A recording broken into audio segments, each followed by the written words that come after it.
সালাম। কেমন আছেন সকলে? একটু জোরে বলুন। আরো ভালো থাকবে, সুস্থ থাকবে।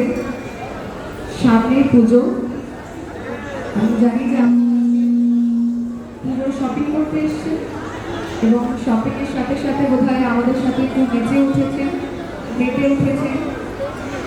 খুবই ভালো লাগছে আজকে এখানে এসে। আমাদের সকলকে বলবো যে পুজোয় যেভাবে ঠাকুর দেখবে, নতুন জামা পরবে, খাওয়া দাওয়া করবে, পরিবারের সাথে সময় কাটাবে, ঠিক তেমনই বাংলা সিনেমা হলে কি নিশ্চয়ই দেখবেন। রক্তবীজ 1 বাংলার মানুষ, কলকাতাবাসী অনেক ভালোবাসা দিয়েছে। এবার রক্তবীজ 2 এর পালা, রক্তবীজ 2 আসতে চলেছে আপনাদের নিয়ারেস্ট প্রেক্ষাগৃহে দুর্গা পুজোয়। তো এই পুজোয় মেতে উঠুন রক্তবীজ 2 এর টিমের সাথে।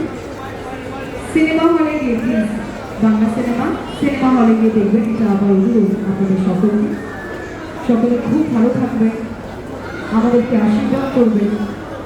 আপনারা আশীর্বাদ করেছেন, ভালোবাসা দিয়েছেন বলে আজকে আমরা সকলে আর্টিস্ট হতে পেরেছি, অভিনেত্রী হতে পেরেছি।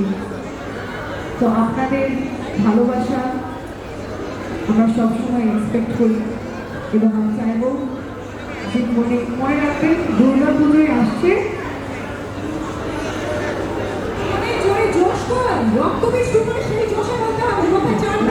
আসলে জোশটা আছে, কিন্তু শপিং করে টায়ার্ড হয়ে গেছে। একদম সেটা একটা কথা, শপিং করে ভীষণ